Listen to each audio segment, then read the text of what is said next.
तो जय हिंद बच्चों, लेकर आज को मैं आप लोगों के लिए क्लास 10th फिजिक्स से रिफ्रैक्शन ऑफ लाइट का नेक्स्ट वीडियो, जहाँ पे अगेन मैंने जैसे कि आप लोगों से प्रॉमिस किया था कि भाई अगली वीडियो में हम डिस्कस करने वाले हैं रिफ्रैक्टिव इंडेक्स को डिटेल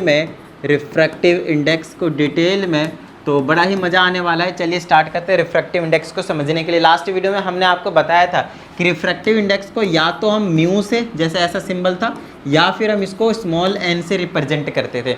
आपकी मर्जी, आप किसी से भी कर सकते हैं, नो प्रॉब्लम। ज़्यादातर मैं ये म्यू वाला जो सिंबल है उसे मैं यूज़ करने की कोशिश करूँगा, क्योंकि एन जो हो गया हमारे लिए छोटी बात है, ठीक है ना। तो मैं बड़ी वाली चीज़, जो बड़ी बात है उसको मैं यूज़ करूँगा, ठीक है। ओके, तो रिफ्रैक्टिव इंडेक्स का एक्चुअल मतलब क्या है। तो लास्ट वीडियो में मैंने आप लोगों को सेकंड लॉ ऑफ रिफ्रैक्शन में समझाया था कि अगर मैं साइन आई और साइन आर का, साइन आई और साइन आर का रेशियो ले लेता हूँ तो आपको एक कांस्टेंट मिलता है, और बस इसी कांस्टेंट को हम म्यू के नाम से जानते हैं, या फिर उसी को हम कहते हैं रिफ्रैक्टिव इंडेक्स। इस केस में 100% इधर मान लीजिए कि आपके पास वैक्यूम है, ऑब्लिकली किसी एंगल पे आया इंसिडेंट रे, उसके बाद इस तरह से टुवर्ड्स नॉर्मल बैंड हो गया, this is your I and this is your R. तो साइन आई एंगल है और साइन आर एंगल, ये नॉर्मल होता है, तो नॉर्मल के साथ हमेशा आई और आर जो है हमेशा बनता है। तो इस केस में आपसे पूछा जाएगा कि हाँ भाई बताइए मेरे को कि ये जो आई है और ये जो हमारे पास आर है, वो अगर आपको पता है तो बताइए कि इसकी मीडियम की जो रिफ्रैक्टिव इंडेक्स है वो कितने, इधर वैक्यूम है, इधर कुछ ना कुछ मीडियम है। तो इधर आपके पास क्या पूछी जाएगी, मीडियम का रिफ्रैक्टिव इंडेक्स। तो मीडियम का रिफ्रैक्टिव इंडेक्स आप कुछ इस तरीके से बता सकते हैं। फॉर एग्जांपल इधर मान लिया वैक्यूम है, ठीक है, और ये जो एंगल है वो उसमें हमने क्या करवा दिया, फॉल करवा दिया 30 डिग्री पे, और ये निकल गया 100%, इससे कम में ही निकलेगा। तो चलो इसको 45 में करवा देते हैं, 45 डिग्री पे करवा देते हैं। टुवर्ड्स नॉर्मल बैंड हुआ आपको मालूम है, तो ये 30 डिग्री ले लेते हैं। तो साइन आई और अपन में साइन आर की बात करते हैं। तो साइन यहाँ से मैं बोलूँगा रिफ्रैक्टिव इंडेक्स, म्यू बोलूँगा मीडियम का, रिफ्रैक्टिव इंडेक्स ऑफ किसका, मीडियम का, और विथ रिस्पेक्ट टू कितना है, किसके, वैक्यूम। ध्यान रहे वैक्यूम के हिसाब से, ऊपर वैक्यूम है तो हम किसका निकाल रहे हैं, मीडियम का निकाल रहे हैं। इस बात का आपको ध्यान रखना है, ठीक है। अच्छा, रिफ्रैक्टिव इंडेक्स, तो साइन आई मतलब साइन 30 और डिवाइडेड बाय में कितना हो जाएगा, साइन, एक मिनट, साइन 45 है ना, आई का वैल्यू कितना है, 45 है, सॉरी। तो साइन 45 डिवाइडेड बाय में साइन आर मतलब साइन 30। अब इनकी वैल्यू आपको पुट कर देनी, इसके जगह आ जाएगा 1/√2। अगर आपने ट्रिग्नोमेट्री नहीं किया तो कुछ टेंशन नहीं लेना, ठीक है, जब करेंगे तो आप इसको हंसते खेलते कर लेंगे। और साइन 30 की वैल्यू होती है 1/2 इज इक्वल टू आ गया मीडियम की रिफ्रैक्टिव इंडेक्स। अब इसको ऊपर नीचे कर देंगे और हमारा जो काम होगा वो बन जाएगा। तो आ जाएगा 1/√2 मल्टीप्लाई में 2/1, रेसिप्रोकल कर दिया मैंने और कुछ नहीं। तो मीडियम का रिफ्रैक्टिव इंडेक्स निकल गया 2/√2। तो 2 को, ऊपर वाले 2 को मैं √2 लिख सकता हूँ, या फिर रेशनलाइज कर लीजिएगा, एक ही बात है, ठीक है। इससे ये कैंसिल हो जाएगा, तो ये आ गया रिफ्रैक्टिव इंडेक्स और किसका, मीडियम का। अगर इस एंगल पे ये फॉल करते हैं तो मीडियम का जो रिफ्रैक्टिव इंडेक्स होने वाला है, यस, मीडियम का जो रिफ्रैक्टिव इंडेक्स होने वाला है mu M, that will be √2, और यू कैन से 1.414, जो इसकी वैल्यू होती है उतनी आ जाएगी। क्या इतनी सी बात समझ में आ गई, डन है, ठीक है। तो रिफ्रैक्टिव इंडेक्स सर ये ऐसे तो मेरे को समझ में नहीं आ रहा है ना, कुछ तगड़े तरीके से समझाओ कि हमें समझ में आए कि रिफ्रैक्टिव इंडेक्स का फंडा क्या है। देखिए रिफ्रैक्टिव इंडेक्स जो है वो एक्चुअल में आपको बताएगा कि कौन सा मीडियम कितना डेंसर है। आय हाय हाय, यहाँ से आपको अच्छे समझ में आएगा। देखिए मैं आपको समझाता हूँ, यहाँ पे मैं लिख देता हूँ, म्यू आपको बताएगा कौन, रिफ्रैक्टिव इंडेक्स, कौन सा मीडियम, अच्छे से समझिएगा, कौन सा मीडियम कितना रेरर, या फिर कितना रेरर, या फिर कितना डेंसर है, या फिर कितना डेंसर है। अभी सर ये कैसे पता चलेगा अपने को, अभी पता चलेगा ना बाबू, अभी पता चलेगा, देखते जाओ। अगर आपके पास म्यू ज़्यादा है तो मीडियम डेंसर होगा, अगर रिफ्रैक्टिव इंडेक्स आपके पास कम है तो मीडियम रेयरर होगा, ख़त्म बात, ठीक है। इतनी बात, क्या इतनी बात समझ में आ गई, डन है। अब ये जो रिफ्रैक्टिव इंडेक्स है आपको मैंने स्टार्टिंग में बताया था, अगर रिफ्रैक्टिव इंडेक्स डेंसर है, जिसके पार्टिकल्स क्लोज्ड हैं, तो उसमें स्पीड ऑफ लाइट कम हो जाती है, ये हमने आपको पहले बता रखा है।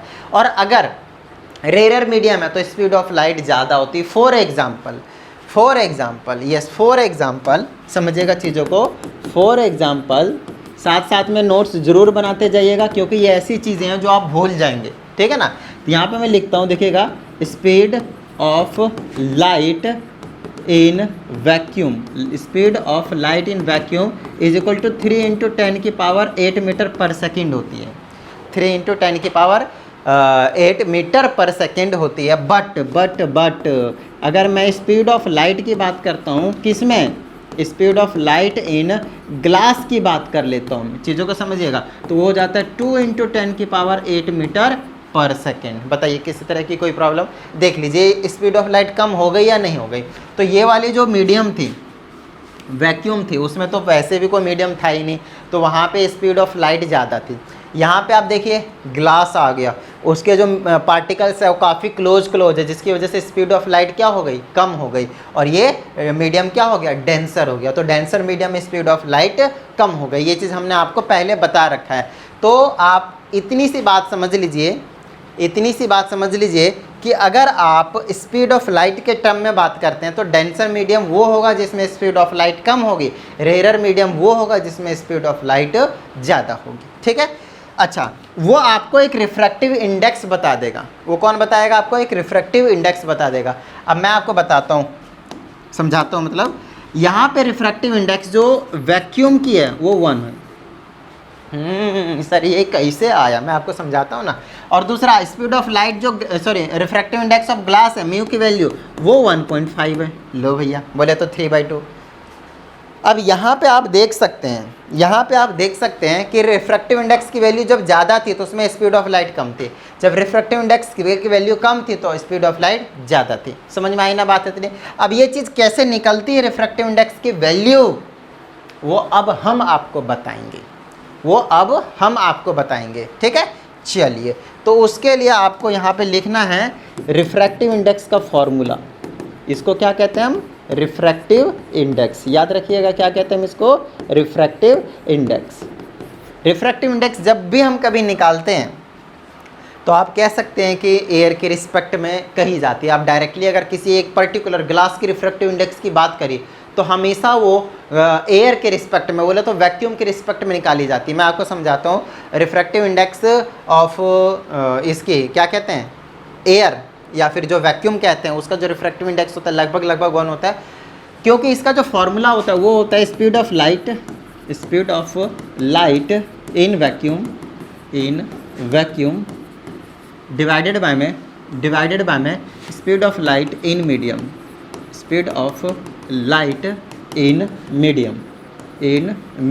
ठीक है, इसको हम C से रिप्रेजेंट करते हैं, इसको हम V से रिप्रेजेंट करते हैं। अगर स्पीड ऑफ लाइट हवा की बात कर रहे हैं या फिर बोल सकते हैं वैक्यूम की बात कर रहे हैं, इन दोनों में ना ज़्यादा स्पीड ऑफ लाइट का फ़र्क नहीं होता। तो जब भी मैं वैक्यूम में स्पीड ऑफ लाइट की बात करूँगा या फिर मैं एयर में स्पीड ऑफ लाइट की बात करूँगा तो आप समझेंगे स्पीड ऑफ लाइट सेम है हमेशा। मैं आपको समझाता हूँ कैसे। आजा बेटा आजा। ठीक है, तो देखिए रिफ्रैक्टिव इंडेक्स का फॉर्मूला क्या निकला? रिफ्रैक्टिव इंडेक्स का फॉर्मूला निकला C/V। आपको पता होना चाहिए C/V, where C is the speed of light in vacuum, जो कितनी होती है 3 × 10⁸ मीटर पर सेकेंड। अच्छा, स्पीड ऑफ लाइट अगर आप मीडियम की बात कर रहे हैं, थोड़ी देर के लिए मैंने बोल दिया ये किसका है, ये है वैक्यूम का, ये आपके सामने किसका, वैक्यूम का, और मैंने इसको बोल दिया एयर का। तो एयर और वैक्यूम इनमें स्पीड ऑफ लाइट लगभग सेम होती है। तो अगर मैं इसको यही चीज़ लिख दूं तो ये काट देंगे, मीटर पर सेकंड भी रहेगा, कट जाएगी कंप्लीटली। तो म्यू की वैल्यू कितनी आएगी, 1 आएगी। तो ये किसकी बात हो गई, हम एयर की। तो एयर की रिफ्रैक्टिव इंडेक्स कितनी हो गई, 1। ऊपर मैंने वैक्यूम का बताया ना, यहाँ पे रिफ्रैक्टिव इंडेक्स 1 किसका बताया, वैक्यूम का। यहाँ पे आप वैक्यूम की बात करेंगे या फिर एयर की बात करेंगे, लगभग सेम होती है। तो ज़्यादा टेंशन लेने की ज़रूरत नहीं है। अब मैं ग्लास का निकाल कर दिखाता हूँ। तो ग्लास के लिए ज़्यादा कुछ थोड़ी करूँगा, मैं रिफ्रैक्टिव इंडेक्स लिखूँगा किसका, ग्लास का। ठीक है, तो ऊपर क्या आ जाएगा, speed of light in vacuum, या फिर आप सिंपली क्या कह सकते हैं, वैक्यूम की जगह एयर का नाम जो है वो आप यूज़ कर सकते हैं। और डिवाइडेड बाय में स्पीड ऑफ लाइट किस में, आपके पास ग्लास में आ जाएगा। ठीक है, अब रिफ्रैक्टिव इंडेक्स में आपको ग्लास निकाल कर दिखा रहा हूँ, ग्लास का। तो इसका पता है 3 × 10⁸ मीटर पर सेकेंड होती है। इसका अभी आपको बताया मैंने 2 × 10⁸ मीटर पर सेकेंड होती है। ट्विंग। ठीक है, इससे इसको काट देंगे तो 1.5 आ जाएगा। तो रिफ्रैक्टिव इंडेक्स ऑफ ग्लास कितना निकला, 1.5 निकला। एक तरीके से जो एक मीडियम की जो क्या कहते हैं इसको, एक मीडियम का जो रिफ्रैक्टिव इंडेक्स होता है वो दूसरे मीडियम के हिसाब से कुछ इस तरह की कहानी बताती है आपको। अभी उसके बारे में डिटेल में बात करेंगे, अभी सिर्फ मैं आपको एक ही मीडियम के बारे में बता रहा हूँ, और हमेशा किसके रिस्पेक्ट में, वो एयर के रिस्पेक्ट में। देखिए कहीं ना कहीं अगर आप देखें तो मैंने ग्लास का रिफ्रैक्टिव इंडेक्स निकाला है किसके रिस्पेक्ट में, एयर के रिस्पेक्ट में। देख लीजिए हमेशा एयर से आ रहा है वो, तो उसके बाद जो रिफ्रैक्टिव इंडेक्स है ग्लास का वो हम आपको बता रहे हैं 1.5 है। ध्यान रखिएगा रिफ्रैक्टिव इंडेक्स जो होती है, रिफ्रैक्टिव इंडेक्स जो होती है यूनिट लेस होती है। तुम आप लोग खुद देख लीजिए, ऊपर मीटर पर सेकंड, नीचे मीटर पर सेकंड, क्या बचा, कुछ नहीं बचा ना। तो एक प्योर, यस प्योर नंबर होता है। क्या होता है, ये एक प्योर नंबर होता है, और जिसकी वजह से ये क्या होता है, एक यूनिट लेस क्वांटिटी होती है। क्या होती है, यूनिट लेस क्वांटिटी होती है, इसके पास किसी भी तरह की कोई यूनिट नहीं होती है। समझ में आई। रिफ्रैक्टिव इंडेक्स के बारे में थोड़ा सा आइडिया लगा आप लोगों को कि अगर डेंसर मीडियम है तो रिफ्रैक्टिव इंडेक्स ज़्यादा होगा और उसमें स्पीड ऑफ लाइट कम होगी। इतनी सी बात समझ में आप लोगों को आ गए होंगे। अब हम बात करते हैं, और इसी को कहा जाता है एब्सोल्यूट रिफ्रैक्टिव इंडेक्स। जब आप किसी भी मीडियम की, फिर से सुन लीजिए, जब आप किसी भी मीडियम की रिफ्रैक्टिव इंडेक्स की बात करते हैं विथ रिस्पेक्ट टू एयर, जैसे कि हमने अभी यहाँ पे बात करी ग्लास के रिफ्रैक्टिव इंडेक्स की बात करी हमने एयर के रिस्पेक्ट में, that's the absolute, yes absolute refractive index of glass, that is 1.5। लेकिन अगर मैं एयर के रिस्पेक्ट में ना बात करके किसी और मीडियम के रिस्पेक्ट में बात करता हूँ, किसी और मीडियम के रिस्पेक्ट में बात करता हूँ, तब थोड़ी दिक्कत हो जाएगी भैया, तब थोड़ी दिक्कत हो जाएगी। आओ उन दिक्कत को हम सॉल्व करते हैं। अब यहाँ पे हम refractive index of one medium with respect to another, with respect to, WRT मतलब with respect to another medium की बात करने वाले, अनदर मीडियम की बात करने वाले। देखिए ये बड़ा ही आसान होता है चीज़ों को, मैं आपको समझाता हूँ इसकी रिप्रेजेंटेशन हम कैसे करते हैं। अगर मैंने बोला कि रिफ्रैक्टिव इंडेक्स में सेकंड मीडियम की बात कर रहा हूँ विथ रिस्पेक्ट टू वन, तो आप इसको या तो ऐसे लिखेंगे या तो इसको आप ऐसे लिखेंगे, refractive index of second medium with respect to one. बताइए किस तरह की कोई प्रॉब्लम, यहाँ तक तो कोई दिक्कत नहीं आनी चाहिए आपको, ठीक है। अच्छा रिफ्रैक्टिव इंडेक्स यहाँ पे मैं लिख देता हूँ क्योंकि आप ना बहुत ज़्यादा कंफ्यूज हो जाएंगे। Refractive index of medium two with respect to medium one. इसका मतलब ये, इसका मतलब भी और इसका मतलब भी, दोनों का मतलब यही है। रिफ्रैक्टिव इंडेक्स ऑफ, यहाँ पे ऊपर 1 लिखेंगे या फिर इधर साइड 1 लिखेंगे, या फिर दूसरा चीज़ आपको पता होना चाहिए μ12, और इसको मैं refractive index of first medium with respect two of second medium की बात कर रहे हैं। इसी को उल्टा कर दिया, कुछ अलग तो नहीं लिखा मैंने, देख लीजिए अच्छे से। इसका मतलब है refractive index of second medium with respect to first medium, तो μ21 लिखेंगे या फिर μ21 आप यहाँ ना लिखकर ऊपर भी लिख सकते हैं। सिमिलरली इसका मतलब क्या होगा, refractive index of medium 1 with respect to medium 2, और यहाँ पे मीडियम 1 यहाँ पे, तो मीडियम 2 आप ऊपर भी लिख सकते हैं, ठीक है। अब इसका क्या मतलब है, अब मैं इस वाले को कैसे लिख सकता हूँ, देखिए तो रिफ्रैक्टिव इंडेक्स ऑफ 2 और 1 को इज इक्वल टू आप ऐसे लिख सकते हो, refractive index 2 divided by refractive index of 1। अब ये क्या चक्कर है सर, इसी चीज़ को आप ऐसे भी लिख सकते हो, refractive index of second with respect to 1, एक ही बात है। ये दोनों चीज़ क्या आपके लिए एक ही बात है। और आपको पहले बता दिए ये जो सिंबल है म्यू, इसके जगह आप एन का भी यूज़ कर सकते हैं, तो वो तो आपकी मर्जी है, कर रहे हो या फिर नहीं कर रहे, ठीक है। मैं तो यहाँ पे म्यू यूज़ कर रहा हूँ बार बार, क्योंकि यार एन बड़ा छोटा सा स्टैंडर्ड लगता है, अपने को फील नहीं देता है ना, बड़ी क्लासों वाले ना फील नहीं देता, इसीलिए एन तो यार छोटी चीज़ हो गई, कुछ नया सिंबल सीखते हैं। आओ अच्छा, आप लोगों को अगर मैंने बोला कि रिफ्रैक्टिव इंडेक्स आप मुझे बताओ ग्लास का, किसके रिस्पेक्ट में, एयर का, तो ग्लास और यहाँ पे लिखूंगा मैं एयर, तो इसका मतलब होगा रिफ्रैक्टिव इंडेक्स ग्लास ऊपर रखी जाएगी और रिफ्रैक्टिव इंडेक्स ऑफ एयर नीचे रखी जाएगी। बताइए किस तरह की कोई प्रॉब्लम नहीं ना। तो refractive index of glass with respect to air किसके इक्वल होगा, रिफ्रैक्टिव इंडेक्स ग्लास का कितना होता है, अभी निकाला मैंने 1.5, और एयर का कितना होता है 1, तो refractive index of glass with respect to air कितना आ गया, 1.5 ही तो आ गया, 1 तो हमेशा नीचे रहता है। आप इस चीज़ को ऐसे भी लिख सकते हैं, refractive index of glass with respect to air, या फिर आप इसको ऐसे लिख सकते हैं, वही सेम चीज़, refractive index of glass with respect to air, या फिर इस सेम चीज़ है refractive index of glass with respect to air. अभी हमने आपको यही चीज़ तो बताया कि अगर मैं ग्लास के रिफ्रैक्टिव इंडेक्स की बात करता हूँ एयर के रिस्पेक्ट में तो हमेशा 1.5 आता है, वही तो आया। मतलब आपको मेन चीज़ इस चीज़ को पे ध्यान रखना है, इस चीज़ पे फोकस करना है कि म्यू जी ए है तो म्यू जी ऊपर और फिर म्यू ए नीचे रखी जाएगी। रिफ्रैक्टिव इंडेक्स की कहानी। क्या इतनी सी बात समझ में आई? अब प्रॉब्लम यहाँ पे ये आती है कि मैं ग्लास से भर रखा है। अब यार कुछ मीडियम चेंज करते हैं। अब यहाँ पे मैं बात करता हूँ refractive index of glass with respect to water. तो आप इसको मालूम है ना कैसे लिखेंगे? Refractive index of glass divided by में refractive index with water of water. बोलिए किस तरह की कोई प्रॉब्लम? इसकी वैल्यू होती है 3/2 और इसकी वैल्यू होती है 4/3। लो भैया, मुझे वैल्यू याद है, आपको याद हो या ना हो कोई टेंशन वाली बात नहीं है। बेसिकली आपको 3 चीज़ों के बारे में याद रखवाऊंगा मैं। रिफ्रैक्टिव इंडेक्स ऑफ एयर जो कि 1 होती है, रिफ्रैक्टिव इंडेक्स ऑफ ग्लास जो कि 1.5 होती है, या फिर आप 3/2 बोल सकते हैं, डेसिमल में बोलेंगे तो 1/1.5। और रिफ्रैक्टिव इंडेक्स ऑफ एक ग्लास आपको याद रखना है जो कि होता है 4/3, दैट इज इक्वल टू 1.3333। और also you have to learn refractive index of diamond that is 2.42। तो ये 4 ऐसे मीडियम हैं जिनके रिफ्रैक्टिव इंडेक्स आपको टिप्स पे याद होनी चाहिए।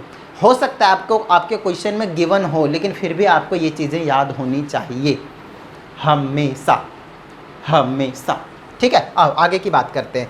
तो ये चीज़ मैंने पुट कर दिया, मैंने दोनों को फ्रैक्शन में इसलिए रखा ताकि प्रॉब्लम ना हो सॉल्व करने में, ठीक है ना। और डेसिमल में ये ना रिपीटिंग होते रहते हैं, इसलिए फ्रैक्शन में पहले सॉल्व कर लिए। 3/2 ऐसे रेसिप्रोकल करेंगे तो ये 3 ऊपर चला जाएगा, 4 नीचे आ जाएगा, क्योंकि डिवाइड में मैंने मल्टीप्लाई में चेंज कर दिया, ये आ जाएगा 9/8। तो ये रिफ्रैक्टिव इंडेक्स किसका आ गया? ग्लास का। किसके रिस्पेक्ट में? वाटर के। और आपको मालूम है इसको आप कैसे लिख सकते हो? Refractive index of glass with respect to water. या फिर इसको कैसे लिखोगे? सेम वही चीज़ है, refractive index of glass with respect to water. बताइए किस तरह की कोई प्रॉब्लम? इसी को मैं उल्टा कर सकता हूँ ना, ऐसे लिख सकता हूँ refractive index of water with respect to glass. तो आप इसको कैसे लिखेंगे? रिफ्रैक्टिव इंडेक्स ऑफ वाटर ऊपर चला जाएगा और रिफ्रैक्टिव इंडेक्स ऑफ ग्लास नीचे आ जाएगा। जो पहले लिखा जाएगा ऊपर लिखा जाएगा, जो बाद में लिखा जाएगा उसको नीचे लिखा जाएगा रिफ्रैक्टिव इंडेक्स के साथ में। खत्म बात, ठीक है। अब इसकी वैल्यू निकालूंगा तो refractive index of water with respect to glass, बार बार बोल रहा हूँ मैं, चीज़ों को समझना है। तो इसमें रख देंगे हम 4/3, इसको रख देंगे हम 3/2। अब इसको काटापिटी कर देंगे तो 4/3 मल्टीप्लाई 2/3 आ जाएगा, तो 8/9। नो डाउट सिर्फ रेसिप्रोकल ही तो होना है, सिर्फ आगे पीछे ही तो करा है मैंने, ऊपर नीचे ही तो करा है। तो ऑफकोर्स वो 9/8 था तो 8/9 आएगा। आपको पता है रिफ्रैक्टिव इंडेक्स की कोई भी यूनिट नहीं होती है, जिसकी वजह से प्योर नंबर निकल कर आता है और कुछ नहीं। क्या यहाँ तक आप लोगों को समझ में आया कि एक मीडियम के रिफ्रैक्टिव इंडेक्स हम दूसरे मीडियम के रिस्पेक्ट में कैसे निकालेंगे? आपके पास क्वेश्चन ना इसमें अलग अलग तरीके से आता है। आपसे पूछा जाएगा what is the speed of light, What is the speed of light in water? If refractive index of water is 4/3, बताओ भाई क्या आप इसे सॉल्व कर पाएंगे? नहीं, मैं आपको समझाता हूँ।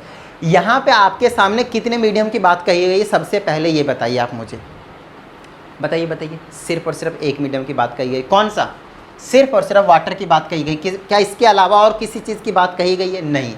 तो आपको टेंशन ही नहीं लेना। ये एक्चुअल में जो चीज़ें होती है ना, सिर्फ जब एक ही मीडियम की बात करते हैं तो हमेशा वो रिस्पेक्ट टू में ही बात करी जाती है, लेकिन किसके? एयर में, दूसरे मीडियम में नहीं, सिर्फ किस में? एयर में। ध्यान रखिएगा।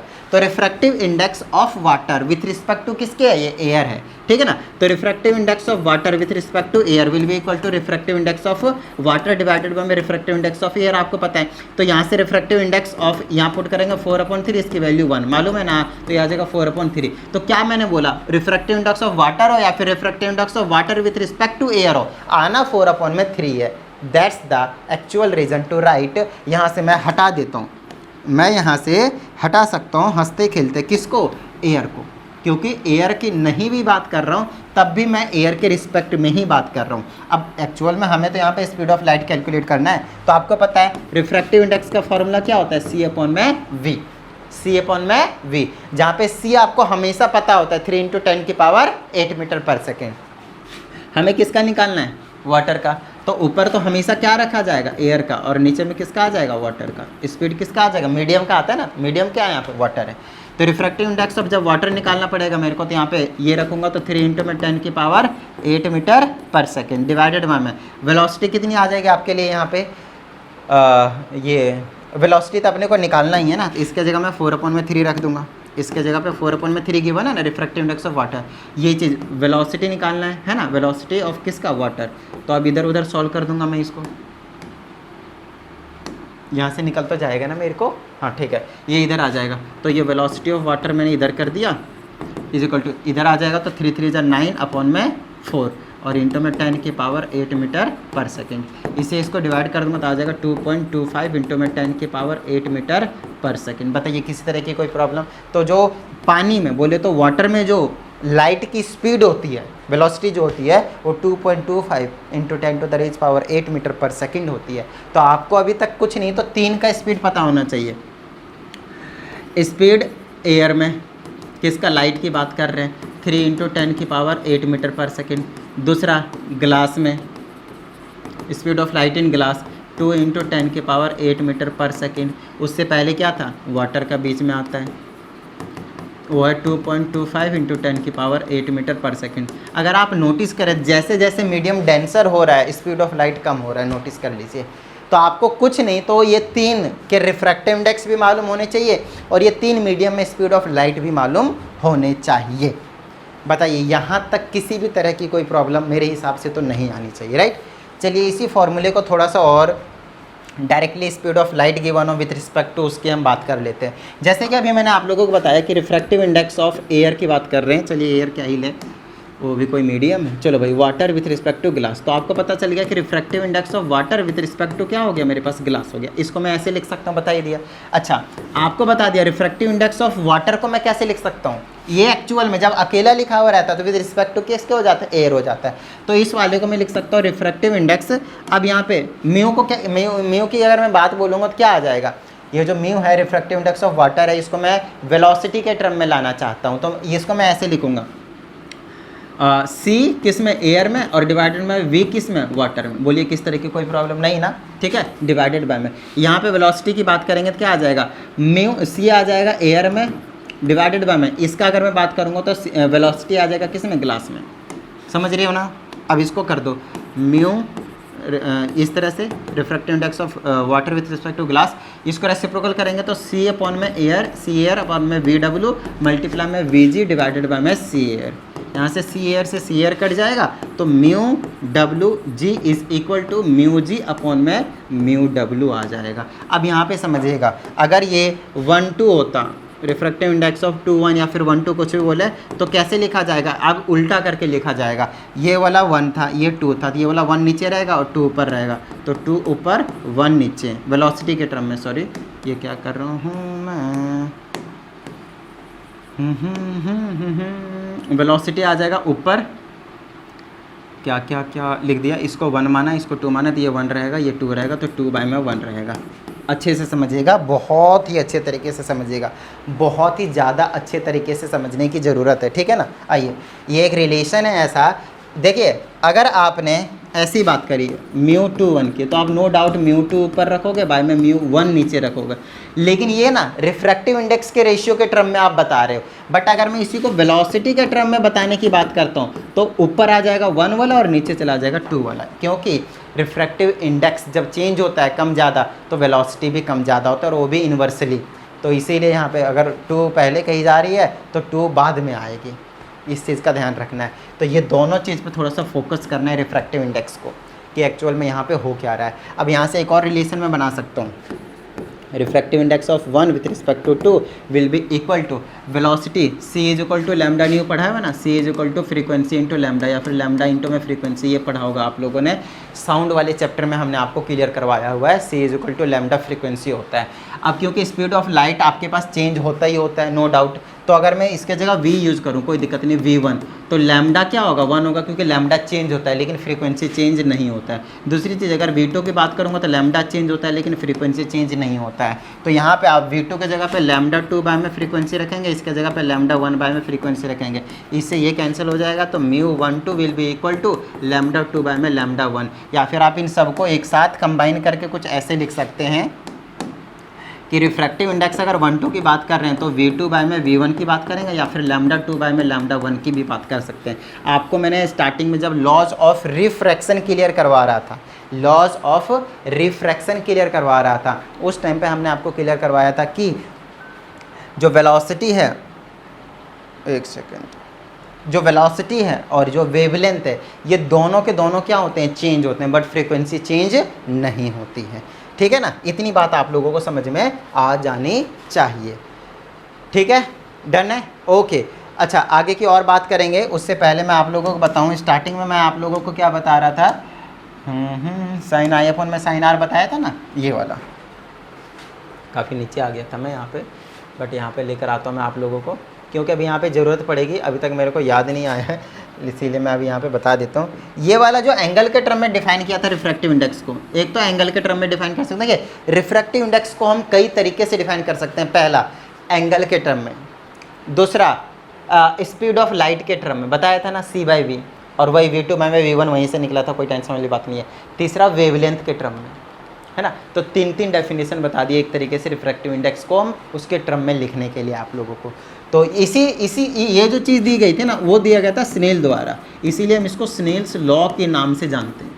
स्नेल्स लॉ का क्या कहना है कि अगर आपके पास एक मीडियम है और दूसरा मीडियम है, तो sine of angle first medium और सेकंड मीडियम, इस तरीके से जब भी जिस भी एंगल से जाता है, ये सारी चीज़ें हमने आपको लास्ट वीडियो में करवाई दिया है। तो साइन आई अपॉन में sine R is equal to mu होता है, तो इसे हम कहते हैं स्नेल्स लॉ। समझ में आ गई इतनी बात, डन है। तो स्नेल्स लॉ को याद रखिएगा, क्योंकि हमें स्नेल्स लॉ की यहाँ पे बहुत ही ज़्यादा डेस्परेटली ज़रूरत पड़ने वाली है, बहुत ही ज़्यादा ज़रूरत पड़ने वाली है। आइए आगे की बात करते हैं अब हम, ठीक है। तो अभी तक मैंने आप लोगों से डिस्कस किया है सिर्फ और सिर्फ रिफ्रैक्टिव इंडेक्स के बारे में। अब आगे की और कहानी हमारे पास शुरू होती है। जस्ट लेट मी चेक कि अगला जो टॉपिक है वो एक्चुअल में है क्या। एक क्वेश्चन आता है इस टाइप का कि एंगल के टर्म में कई बार बच्चे कंफ्यूज हो जाते हैं, मैं आप लोगों को क्लियर करवा ही देता हूँ। इस तरह से आता है, ये टुवर्ड्स नॉर्मल बैंड हो जाएगा इस तरह से। तो ये वाला एंगल आई होता है आपको मालूम है, ये वाला एंगल आपके पास आर होता है आपको मालूम है, राइट। अच्छा, आपको एक चीज़ ये भी मालूम है कि इसको जाने की टेंडेंसी सीधी होती है बट जाती नहीं है, टुवर्ड्स नॉर्मल बैंड हो जाती है जब इधर रेयर मीडियम होता है और इधर आपके पास डेंसर मीडियम होता है। इधर कितना होता है आपके सामने, डेंसर मीडियम होता है। आपको कई बार एंगल इस तरह से दिए रहेंगे, ये बोल 45 डिग्री है, या फिर इसको मैं कुछ और देता हूँ ताकि आपको अच्छे से समझ में आए। ये मैंने 30 डिग्री दे दिया, ठीक है ना। और आपसे ये वाला एंगल दिया जाएगा, ये वाला एंगल पूरा, ठीक है ना।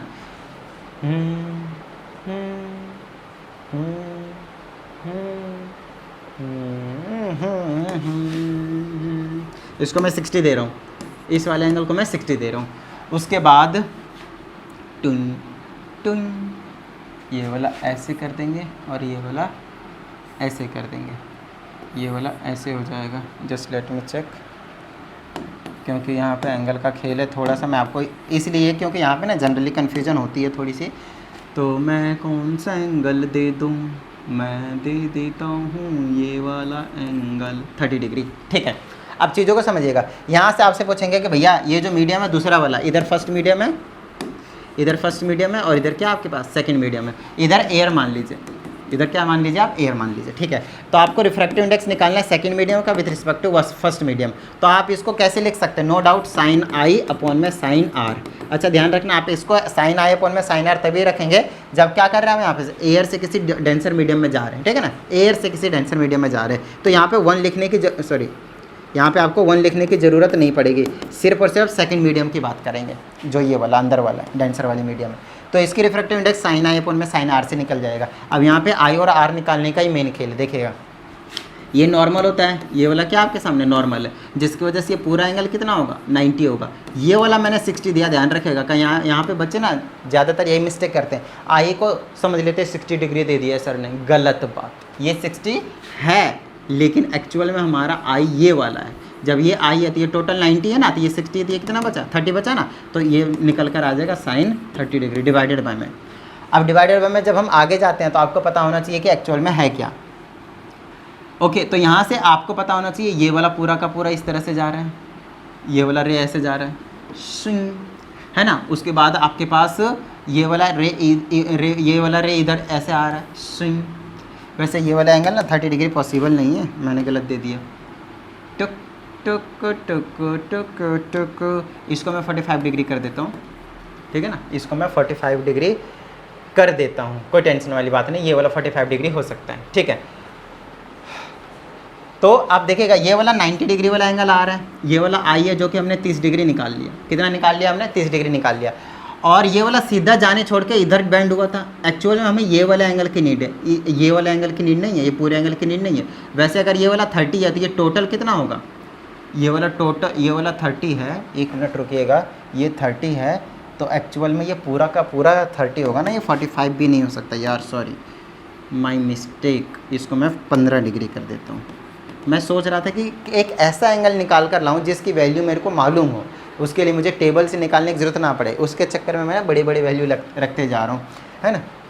ठीक है, तो ये वाला मेरे पास 15 डिग्री है। देखिए तो ये वाला एंगल और ये वाला एंगल में देखिए, ये एंगल और ये एंगल दोनों क्या होंगे 30 होंगे वर्टिकली अपोजिट एंगल से। तो ये वाला 15 एक्चुअल में हमें इसकी नीड है, तो ये कितना बच गया 15 बच गया ना, तो आर की वैल्यू 15, तो इसको में लिखेंगे आप साइन 15। अब यहाँ इसको काट के 2 मत ला दीजिएगा आंसर, ध्यान रखिएगा पहले इनकी वैल्यू लिखी जाती है। इसकी वैल्यू 1/2 होती है और साइन 15 डिग्री की वैल्यू मुझे याद नहीं है, टेबल से निकालने की ज़रूरत पड़ेगी, तो वो चीज़ आप निकाल लीजिएगा, उसके बाद यहाँ पे पुट करना पड़ेगा। ट्रिग्नोमेट्री में हमने आपको निकालना सिखा दिया है। अगर ऐसा कोई क्वेश्चन आया तो आपको वैल्यूज़ गिवन हो सकते हैं या फिर टेबल गिवन होते हैं जहाँ से आप वैल्यूज़ को निकाल सकते हैं। यहाँ पे रखने के बाद जब आप इसको सॉल्व करेंगे तो आपको डायरेक्टली रिफ्रैक्टिव इंडेक्स मिल जाएगा इस वाले सेकंड वाले मीडियम का, ठीक है ना। चलो आगे की बात कर लेते हैं। अच्छा अगला टॉपिक क्या था, ये तो नॉर्मल है। अगला टॉपिक है principle of reversibility of light. आइए अच्छे से समझिएगा, principle of reversibility of light.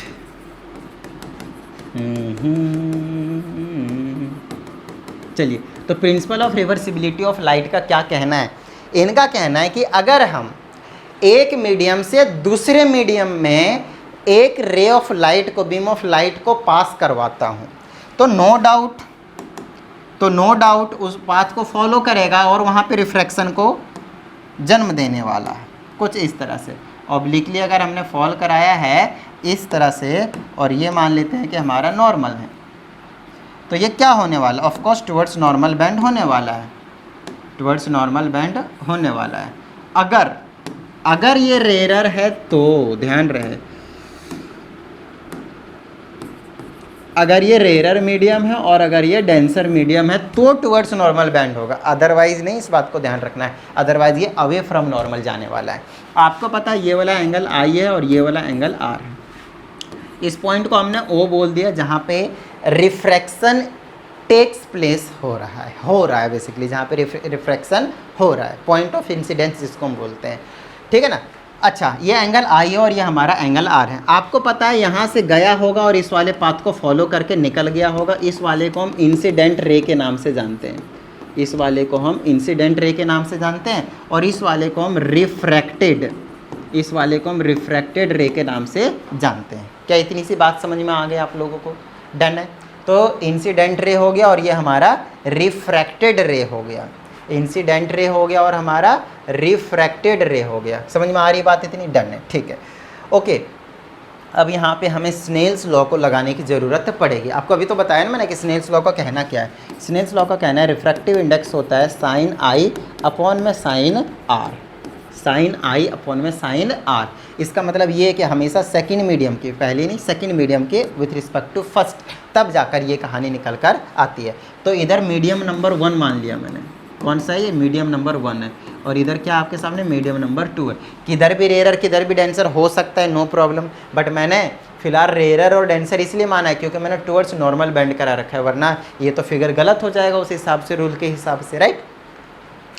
Okay अब आगे की बात करते हैं। तो आपको पता है mu is equal to sine I upon में साइन आर होता है। सबसे पहली बात, मेरी बात ध्यान से सुनिएगा, सबसे पहली बात आपको क्या समझ में आना चाहिए वो ये है कि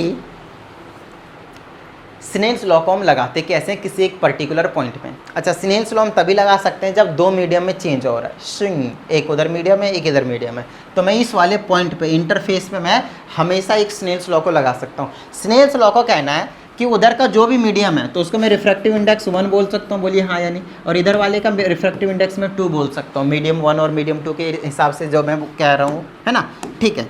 तो मैं ऐसा लिख सकता हूँ इसको हमेशा स्नेल्स लॉ के हिसाब से, अकॉर्डिंग यहाँ पे आप लिखेंगे Snell's law at point A नहीं ओ, ठीक है ना। क्या बोल सकता हूँ, ध्यान रखेगा, जिस भी रिफ्रैक्टिव इंडेक्स में है, जिस भी मीडियम में है, उसका refractive index multiplied by sine sine of angle उसी मीडियम का, तो उसी मीडियम का एंगल कौन सा है, आई। ऐसे अप्लाई करना है, फिर से समझ लीजिए अच्छे से। इज इक्वल टू इधर का, इधर के हिसाब से जब मैं अप्लाई करूंगा, इज इक्वल टू दूसरे वाला मीडियम, तो उसी का मीडियम का रिफ्रैक्टिव इंडेक्स मल्टीप्लाइड में साइन ऑफ और उसी साइड का एंगल क्या है, एंगल आर। समझ में आई इतनी बात, डन है, ठीक है। अब आप यहाँ से क्या कीजिए, अब आप यहाँ से क्या कीजिए, आपका टारगेट एक ही होता है साइन आई अपन में साइन आर निकालने का, तो यहाँ से साइन आई मैं इधर ही रखता हूँ और वो जो साइन आर है उसको मैं इधर ले आता हूँ, तो ये आ जाएगा sine R is equal to, ये आ गया म्यू टू और डिवाइडेड बाय मैं इसको उधर लिख सकता हूँ, इसको मैं क्या लिख सकता हूँ, म्यू वन। अभी मैंने आप लोगों को बताया था कि म्यू टू वन का मतलब होता है म्यू टू बाय में म्यू वन। बोलिए हाँ या नहीं, बिल्कुल सही सर, आप बिल्कुल सही पढ़ा रहे हैं। चलिए आगे बढ़ते हैं, हम इसको आगे लिखते हैं। तो इसको मैं ऐसे लिख सकता हूँ, अब साइन आई डिवाइडेड बाय में sine R is equal to, इसको मैं लिख सकता हूँ म्यू टू वन। बोलिए हाँ या नहीं, इसको मैं क्या लिख सकता हूँ, म्यू टू वन। इसको आप थोड़ी देर के लिए फर्स्ट इक्वेशन बोलिए। अच्छा, प्रिंसिपल ऑफ रिवर्सिबिलिटी का कहना क्या है, पहले वो तो बता दो, वो तो मैंने बताया ही नहीं, बट ठीक है अभी मैं वैसे भी करवा दूंगा तो और भी अच्छे से ही समझ में आ जाएगा वो चीज़, है ना। यहाँ पे लिख देता हूँ प्रिंसिपल ऑफ रिवर्सिबिलिटी का कहना क्या एक्चुअल में। If ray of light takes, if ray of light enter या फिर enters from one medium to another medium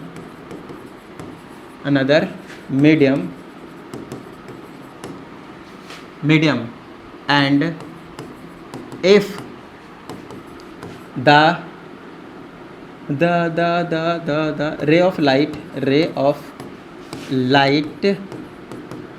ray of light is reversed then it traces the same path। मैं आपको समझाता हूँ, टेंशन मत लीजिए। जैसे कि हमने ऐसे भेजा था तो ये ऐसे आया, अब अगर मैं यहाँ से वापस इस तरह से भेजता हूँ, इस तरह से, तो ये ठीक ऐसे ही जाएगा। आपको पहले से पता है जब ये डेंसर से रेयर की तरफ जाएगा तो ये टुवर्ड्स नॉर्मल ना बेंड होने की वजह से अवे फ्रॉम नॉर्मल बेंड होगा, और जितने एंगल पे आया था इधर से उतना एंगल, कुछ एंगल, अच्छा एंगल आई कुछ होगा, एंगल आर कुछ होगा, लेकिन अगर मैं एंगल आर वही फिक्स करके भेजूँ ना तो वही आई एंगल के साथ वो बाहर निकलने वाला है। इसको बोलते हैं principle of reversibility. Principle of reversibility का मतलब ये है कि अगर आपने एक मीडियम से, इधर एक नया मीडियम है, एक मीडियम है, इधर दूसरा मीडियम है, एक मीडियम से जिस भी पाथ को फॉलो करवा के हमने भेजा है, अगर मैं उधर से वापस भेजूं तो उसी पाथ को फॉलो करके वापस आ जाएगा। ये कहना है प्रिंसिपल ऑफ रिवर्सिबिलिटी का, और कुछ नहीं। अच्छा, प्रिंसिपल ऑफ रिवर्सिबिलिटी से हमारे पास एक बड़ा ही अच्छा सा मस्त सा जुगाड़ निकल कर आता है, उस जुगाड़ के बारे में समझाता हूँ। क्या आपको ये फर्स्ट इक्वेशन समझ में आया? ये था जब हम आ रहे थे, अब यहाँ पे मैं कंसिडर कर देता हूँ, नाम दे देता हूँ, यहाँ पे ए बोल देता हूँ, ओ बोल दिया, इसको मैंने बोल दिया, तो यहाँ पे मैंने पाथ को फॉलो करवा दिया, टेकिंग पाथ कौन सा, ए ओ बी। अच्छे से देख लीजिए, ए ओ बी। तो हमने क्या देखा यहाँ पे, ए ओ बी पाथ को देखा, समझिएगा चीज़ों को बहुत ही अच्छे तरीके से। हमने यहाँ पे क्या देखा, ए ओ बी पाथ को देखा, है ना। अच्छा, ए ओ बी पाथ को देखा तो यहाँ पे हो क्या रहा है, अच्छे से बहुत ही अच्छे तरीके से समझिएगा। ए से यहाँ पे आया और फिर यहाँ से यहाँ गया। अब मैं पाथ को रिवर्स करने वाला हूँ, अब मैं पाथ दूसरा लेने वाला हूँ। यस, अब मैं पाथ दूसरा लेने वाला हूँ भाई। यहाँ पे मैं लिख दूंगा टेकिंग पाथ बी ओ ए। अब इधर से जाएगा पाथ को, तो बी ओ ए से जाएंगे तो आपकी बार क्या हो जाएगा, इधर वाला मीडियम कौन सा है, म्यू टू मल्टीप्लाइड बाय में साइन ऑफ एंगल, है ना। यहाँ पे अप्लाइंग, आप लिखेंगे अप्लाइंग स्नेल्स लॉ, ठीक है ना, स्नेल्स लॉ, टक टक टक टक स्नेल्स लॉ अप्लाई कर रहा हूँ इस वाले पाथ में, बी ओ ए में, एट पॉइंट ए, है ना, एट पॉइंट, अच्छा ए क्यों कह रहा हूँ मैं, ओ पे अप्लाई कर रहे हैं, वापस ओ पे वापस अप्लाई कर रहे हैं, लेकिन आते टाइम हमने अप्लाई किया तो ये आया, अब हम जाते टाइम वापस जा रहे हैं उसी रास्ते से, तो म्यू टू इंटू में साइन आर लिखूंगा। बोलिए हाँ या नहीं, बिल्कुल सही बात है सर। आगे चलिए, इसको मैं क्या लिख सकता हूँ, फिर उधर जाऊँगा तो म्यू वन आ जाएगा और मल्टीप्लाई में उधर एंगल क्या है, साइन आई है। चलिए इसको मैं आप फिर से कुछ इस तरह से लिखने वाला हूँ, इधर मैं लिख लूँगा साइन आर डिवाइडेड बाय में साइन आई और इज इक्वल टू मैं म्यू वन डिवाइडेड बाय में म्यू टू। इसको थोड़ा सा मैंने साइन आई अपॉन में साइन आर के फॉर्म में नहीं लिखा, साइन आर अपॉन में साइन आई के फॉर्म में लिखा है। ऐसा मैंने क्यों किया, अभी मैं समझाता हूँ। साइन आर डिवाइडेड बाय में sine I is equal to, इसको मैं क्या लिख सकता हूँ, μ12, कोई डाउट तो नहीं है। This is your equation number second. अब आपको मैं बस इतनी सी बात कहूँगा, इक्वेशन नंबर 1 और इक्वेशन नंबर 2 को मल्टीप्लाई कर दीजिए। इक्वेशन नंबर 1 और इक्वेशन नंबर 2 को मल्टीप्लाई कर दीजिए। Multiply equation 1 and 2। इसका क्या बेनिफिट होगा देख लीजिए। इक्वेशन 1 ये है और ये वाला 2 है। लेफ्ट हैंड से लेफ्ट हैंड को मल्टीप्लाई करते हैं, राइट हैंड से राइट हैंड को मल्टीप्लाई करते हैं। तो लेफ्ट हैंड में आपके लिए क्या क्या है देख लीजिए। लेफ्ट हैंड में आपके पास साइन आई अपॉन में साइन आर है मल्टीप्लाई में। इसके लेफ्ट हैंड में साइन आर अपॉन में साइन आई है, साइन आर डिवाइडेड बाय में साइन आई है, और इज इक्वल टू में इधर है μ21, इधर क्या आपके लिए μ21, और मल्टीप्लाई में क्या है μ12 है ना, μ12 मल्टीप्लाई कर दिया। अब देखिए इससे ये कैंसिल हो जाएगा, इससे ये कैंसिल हो जाएगा, इधर 1 बच जाएगा, इज इक्वल टू में ये μ21 मल्टीप्लाई में μ12, या फिर इसको मैं ऐसे लिख सकता हूँ 1 अपॉन में μ12 इज इक्वल टू μ21। ये वाला मल्टीप्लाई में था, इधर डिवाइड में भेज दिया। अब देखिए यहाँ पे जब आप पाथ को रिवर्स करते हैं तो कहीं ना कहीं उनके रिफ्रैक्टिव इंडेक्स रेसिप्रोकल हो जाते हैं। जब आप पाथ को रिवर्स करते हैं तो उसके रिफ्रैक्टिव इंडेक्स क्या हो जाते हैं, रेसिप्रोकल। उल्टा ही तो हो रहा है भाई साहब, तो रिफ्रैक्टिव इंडेक्स में भी तो वही तो आएगा। अच्छा, इस वाले को आप ऐसे भी लिख सकते हैं, कई जगह ऐसे भी लिखा होगा, डरिएगा मत, ठीक है ना।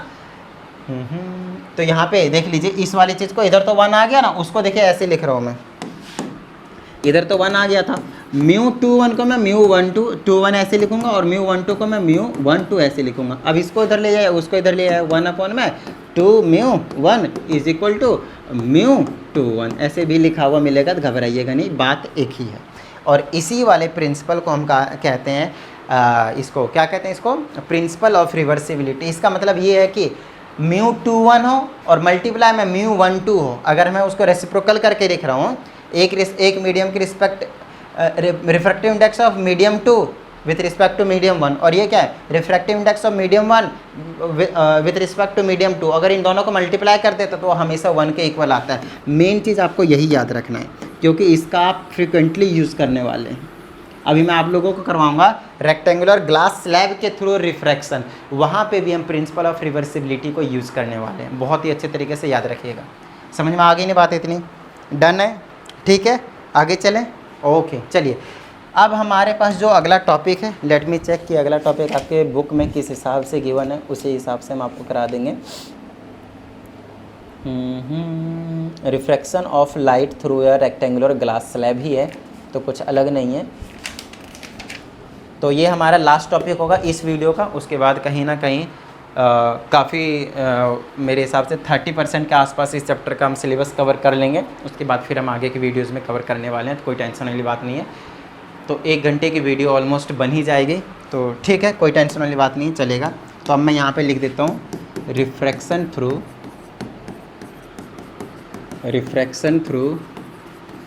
ग्लास स्लैब, रेक्टेंगुलर ग्लास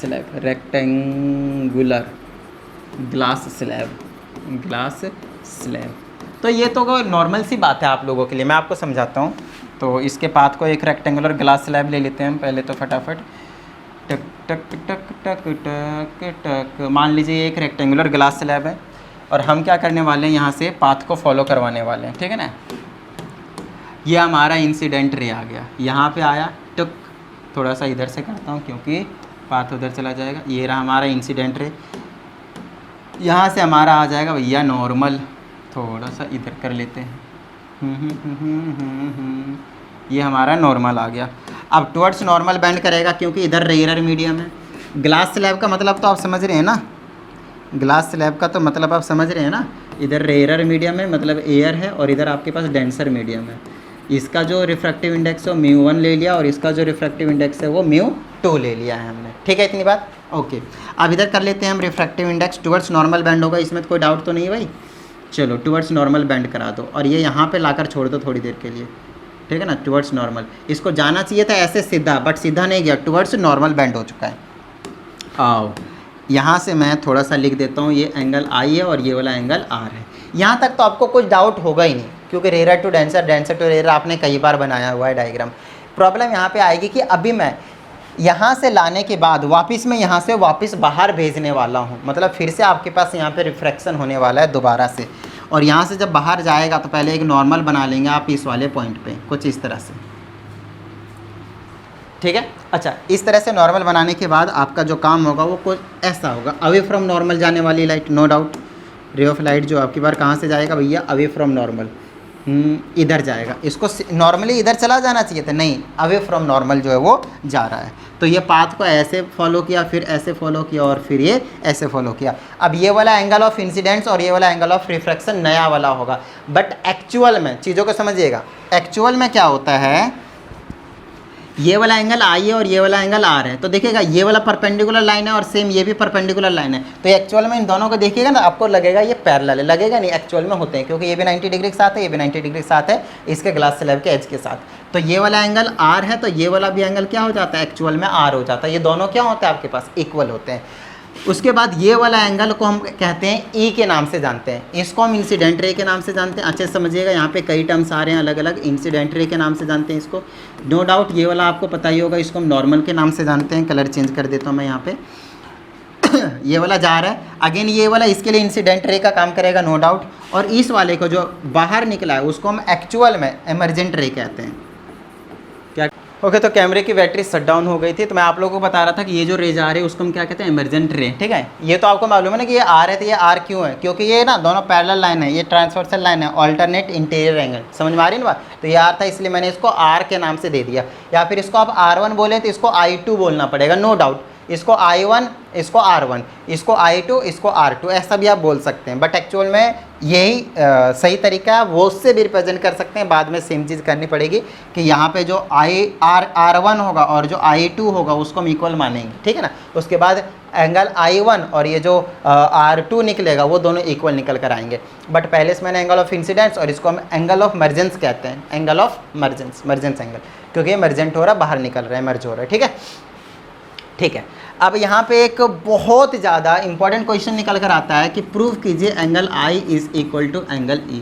जो एंगल ऑफ इंसिडेंस होता है वो इक्वल होता है इस वाले के, ये अंदर वाले तो दोनों एंगल इक्वल होते ही होते हैं, no doubt, but angle I ना, ये जो बाहर वाला एंगल है उसी के इक्वल होता है। अब अगर आप थोड़ा सा नोटिस करें ना तो थोड़ा लगेगा भी ये कि ये दोनों इक्वल हैं, और ये वाला इक्वल जैसा लगेगा जब आप परफेक्टली बनाएंगे तब, ठीक है ना।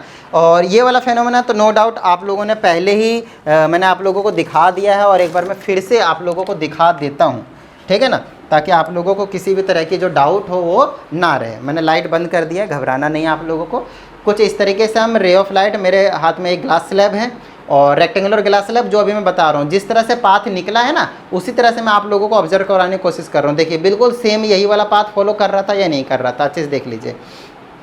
ये इंसिडेंट रे आया, बिल्कुल सेम यही वाला पाथ फॉलो कर रहा था, अच्छे से देख लीजिए। आया, टुवर्ड्स नॉर्मल बैंड हुआ, फिर अवे फ्रॉम नॉर्मल बैंड हो गया, अच्छे से देख लीजिए।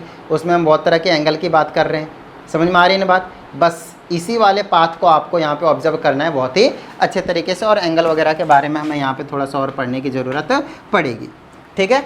चलिए अब हम आगे की बात कर लेते हैं इसी में ही। कहाँ गया भाई, अच्छा, हमें यही चीज़ प्रूव करना होता है, angle I is equal to angle E। और हमने अभी आप लोगों को स्नेल्स लॉ लगाना सिखा दिया है कि स्नेल्स लॉ को कैसे अप्लाई किया जाता है। तो आप यहाँ पे पॉइंट की नेमिंग कर देंगे, इसको A बोल दीजिए, इसको B बोल दीजिए, इसको C बोल दीजिए और इसको आप D बोल दीजिए, ठीक है। तो अब आप यहाँ पे लिखेंगे at point B according to Snell's law. तो पॉइंट बी पे हम स्नेल्स लॉ लगाएंगे, तो यहाँ पे आपको साफ साफ दिख रहा है कि दो मीडियम है, एक मीडियम ऊपर के साइड और एक मीडियम अंदर का। तो μ1 है और ये क्या है, μ2 है। तो उसके लिए आपको क्या करना है, μ1 के साथ आप मल्टीप्लाई कर देंगे किसको, साइन ऑफ उसी की तरफ जो एंगल होगा साइन I, और इज इक्वल टू जब अंदर आएंगे तो μ2 के साथ मल्टीप्लाई कर देंगे किसको, साइन ऑफ R का। इसको आप फर्स्ट इक्वेशन बोल दीजिए, या फिर पहले इसको रीअरेंज कर लीजिए, इधर उधर ले आइएगा तो साइन I अपॉन में साइन R आ जाएगा, इज इक्वल टू μ2 बाय में μ1 आ जाएगा। बोलिए किस तरह की कोई प्रॉब्लम, डन है। इसको आप फर्स्ट इक्वेशन की नेमिंग कर देंगे। उसके बाद आपको फिर से अप्लाई करना पड़ेगा एट पॉइंट D, है ना। तो यहाँ पे आप अप्लाई करेंगे at D according to Snell's law, फिर से अकॉर्डिंग टू स्नेल्स लॉ, ठीक है, according to Snell's law at point D। तो D पे लगाएंगे तो एक ये वाला मीडियम है, एक ये वाला, ये तो μ2 है अंदर वाला, नो डाउट। बाहर करेंगे तो वापस μ1 नहीं हो जाएगा, बाहर एयर है, इधर भी क्या है, एयर ही है, कोई दिक्कत वाली बात नहीं है, μ1 हो जाएगा। तो ये अंदर में शुरू करेंगे तो μ2 के साथ मल्टीप्लाई करना पड़ेगा साइन ऑफ एंगल जो अंदर है इसके साथ, जिस पॉइंट पे अप्लाई कर रहे हैं। इज इक्वल टू म्यू बाहर वाला इधर वाला 1, तो इसके साथ क्या है साइन ऑफ ई है। बोलिए किस तरह की कोई प्रॉब्लम। इसको भी रीअरेंज कर देंगे तो आपको क्या देखने को मिलेगा, इसको इधर ले आइए तो ये आ जाएगा साइन आर अपॉन में साइन ई, और इज इक्वल टू इसको उधर ले जाइए तो ये आ जाएगा म्यू 1 2। आपको पता है अब मैं इस वाली चीज़ को कैसे लिख सकता हूँ, इस वाली चीज़ को मैं बड़े हंसते खेलते साइन आर अपॉन में sine E is equal to इसको मैं म्यू 1 2 लिख सकता हूँ। बोलिए हाँ या नहीं। जैसे कि यहाँ पे मैंने लिख दिया, अच्छे से देख लीजिए। अच्छा, इसको आप अपॉन में नहीं भी लिखिएगा तब भी कुछ फ़र्क नहीं पड़ेगा, काटा पीटी हो ही जाएगा वैसे भी, है ना। आप लिख भी दीजिएगा तब भी कुछ फ़र्क नहीं पड़ेगा, मैं आपको अभी समझा के बता दूंगा। इसको आप सेकंड इक्वेशन की नेमिंग कीजिए। फर्स्ट और सेकंड को आप मल्टीप्लाई कर दीजिए फटाफट। फर्स्ट और सेकंड को आप क्या कीजिए, मल्टीप्लाई कर दीजिए इक्वेशन को। तो मल्टीप्लाई कर दीजिए इक्वेशन नंबर 1 एंड 2 को। जैसे मैं 1 और 2 को मल्टीप्लाई करता हूँ मेरे पास आएगा ये वाली चीज़ साइन आई अपॉन में साइन आर, और यहाँ मल्टीप्लाई में यहाँ पे क्या आपके सामने साइन आर अपॉन में sine I is equal to यहाँ पे है क्या आपके सामने म्यू 2 बाय में म्यू 1 मल्टीप्लाई में यहाँ पे क्या है म्यू 1 बाय में म्यू 2। इधर आप देखेंगे तो क्या आ जाएगा, सारे कट नहीं जाएंगे, देख लीजिए उधर से टुई टुई कट गया, सुई सुई कट गया, मेरे पास साइन आई से साइन आई कट गया। ये क्या बात हुई भाई, अरे साइन आर अपॉन में साइन ई है, ऐसा नहीं है बालक, ऐसा नहीं है। यहाँ पे था साइन आई अपॉन में साइन आर, लेकिन दूसरे इसके साथ क्या था साइन आर अपॉन में साइन ई था, तो इससे ये कटेगा, इधर बच जाएगा मेरे पास साइन आई अपॉन में sine E is equal to इधर बच गया 1। अच्छे से देख लीजिए, जब मल्टीप्लाई करेंगे तो दोनों चीज़ को, इस वाली चीज़ को और इस वाली चीज़ को मल्टीप्लाई करेंगे तो ये होंगे, और ये कैंसिल आउट होगा, ये चीज़ बता लेगा। अब यहाँ पे क्रॉस मल्टीप्लाई करिए, उधर कट गए ना तो ये चीज़ बच गए। यहाँ पे आ जाएगा मेरे पास क्रॉस मल्टीप्लाई करते sine I is equal to sine e. यहाँ पे आप लिखेंगे कंपेयरिंग एंगल्स, कंपेयरिंग दोनों साइड साइन से है ना, तो angle i is equal to e, तो आप एंगल लगा सकते हैं angle i is equal to angle e, hence proved. अच्छा, अब बात आती है यहाँ पे कि इस वाले को आप कैसे लिख सकते थे, इस वाले को आप लिख सकते थे म्यू 2 1, बोलिए हाँ या नहीं। इसको लिख सकते थे म्यू 1 2, बोलिए हाँ या नहीं। अब इन दोनों का प्रोडक्ट किसके इक्वल होता था 1, by which principle, principle of reversibility. याद आया, प्रिंसिपल ऑफ रिवर्सिबिलिटी से हम कह सकते थे कि इसको 1 के इक्वल कहते हैं, या फिर अपॉन में रख के काटा पीटी कर दीजिए, कहने की भी जरूरत नहीं पड़ेगी, थोड़ा सा हमें दिमाग लगाने की जरूरत पड़ेगी। तो एंगल ऑफ इंसिडेंस जो था वो किसके इक्वल होगा, एंगल ऑफ इमर्जेंस के। यहाँ पे एक बहुत ही ज़्यादा इम्पॉर्टेंट कंसेप्ट आप लोगों को थोड़ा सा समझने की ज़रूरत है, और वो जो कंसेप्ट है उसको हम कहते हैं लेटरल डिस्प्लेसमेंट। यहाँ पे थोड़ा सा आप लोगों को सिखाना बहुत ज़्यादा ज़रूरी है, लेटरल डिस्प्लेसमेंट, लेटरल डिस्प्लेसमेंट, या फिर हम इसको कहते हैं लेटरल शिफ्ट के नाम से भी जानते हैं, लेटरल शिफ्ट के भी नाम से जानते हैं, ठीक है ना। अब ये होता क्या है उस चीज़ के बारे में थोड़ा सा लिख देता हूँ मैं, द परपेंडिकुलर डिस्टेंस लिख देता हूँ, फिर आपको मैं समझा दूंगा। The perpendicular distance between the original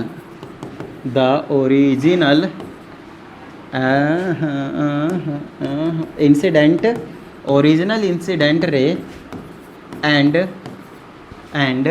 emergent ray is called lateral displacement, is called lateral displacement। देखिए, अगर यहाँ से अभी तक आप लोगों को लेटरल डिस्प्लेसमेंट के बारे में कुछ समझ में नहीं आया है तो टेंशन लेना ही नहीं है। आओ रेक्टेंगुलर ग्लास स्लैब के पास आपको लेकर आते हैं, फिर आपको हम समझाते हैं। टक टक टक टक टक टक टक। ओके, तो एक चीज़ यहाँ पे आपको जो ऑब्जर्व करनी है वो ये करनी है कि ये जो इंसिडेंट रे था, क्या इसकी टेंडेंसी इधर टुवर्ड्स नॉर्मल आने की थी? नॉर्मली बिल्कुल भी नहीं।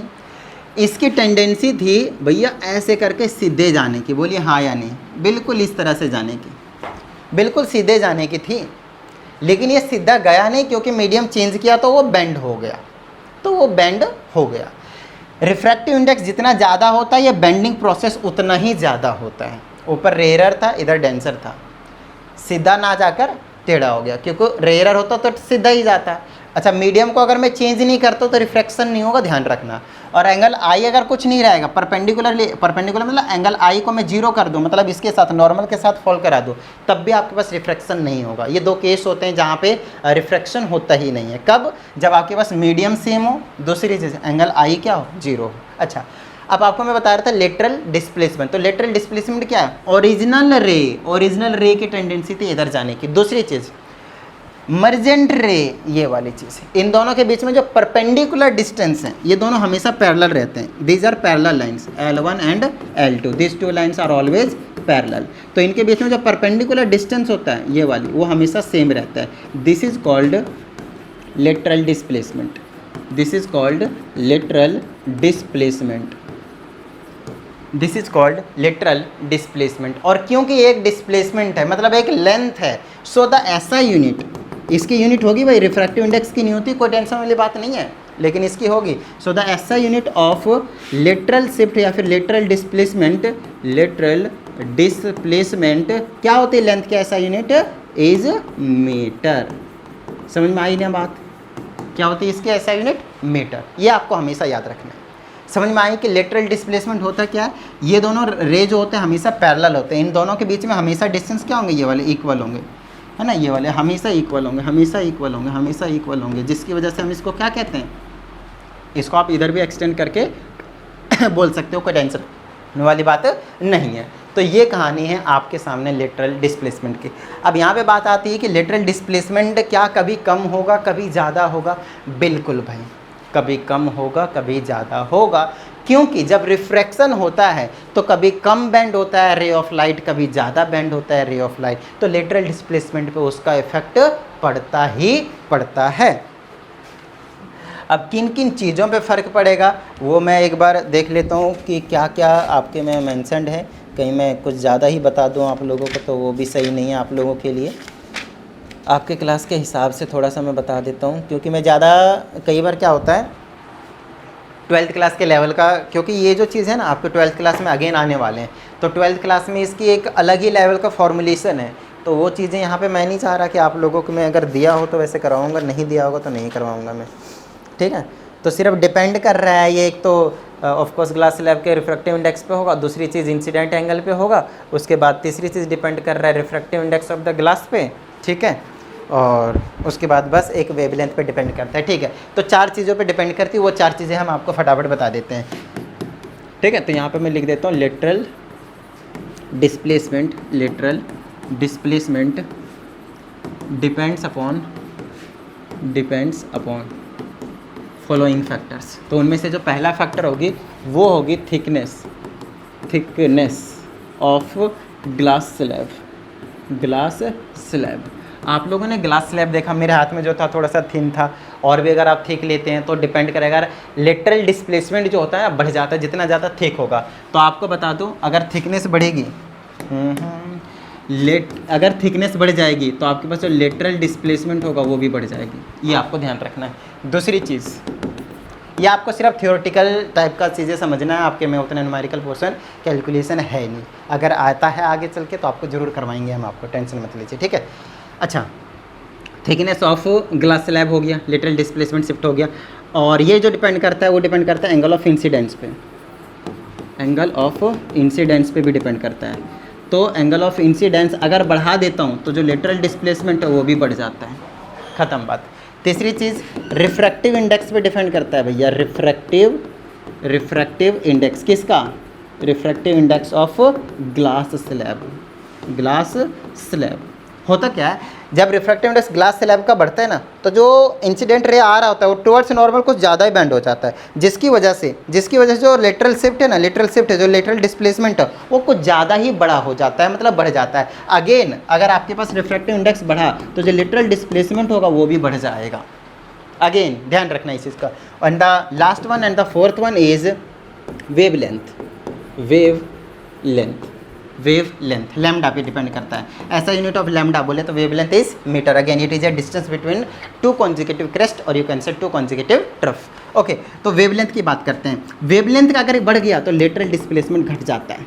ये आपके पास एक सिर्फ लास्ट वाला ही था जो इन्वर्सली प्रोपोर्शनल है, बाकी सब में आप कह सकते हो डायरेक्टली प्रोपोर्शनल है। तो आप इसमें बोलोगे when thickness of the glass slab is greater और increased then lateral displacement will also increase because they are directly proportional to each other. ठीक है, यहाँ पे भी डायरेक्टली प्रोपोर्शनल है, यहाँ पे भी डायरेक्टली प्रोपोर्शनल, सिर्फ वेवलेंथ के केस में क्या होता है आपके सामने इनवर्सली प्रोपोर्शनल, इनवर्सली प्रोपोर्शनल। क्या इतनी सी बात समझ में आ गई आप लोगों को? और लैम्डा का इनवर्सली प्रोपोर्शनल इसलिए भी आता है क्योंकि ऊपर मैंने आप लोगों को समझाया कि अगर μ2 1 है तो इसको मैं μ2 बाय में μ1 लिख सकता हूँ। आगे मैंने यहीं से आपको मैं निकाल कर दिखाया था कि अगर μ2 हो तो v1 बाय में v2 बोल सकता हूँ, और यहाँ पे लैम्डा 1 बाय में लैम्डा 2 बोल सकता हूँ। तो रिफ्रैक्टिव इंडेक्स नीचे है तो उसका लैम्डा ऊपर है, तो इन्वर्सली डिपेंड कर रहा है। रिफ्रैक्टिव इंडेक्स में बढ़ रहा था तो 100% वेवलेंथ में क्या होगा, घटेगा, क्योंकि वो इन्वर्सली प्रोपोर्शनल है। सुई इन्वर्सली प्रोपोर्शनल है, दिमाग से खेलो। क्या यहाँ तक आप लोगों को समझ में आ गई मेरी बातें जितनी भी थी सारी की सारी?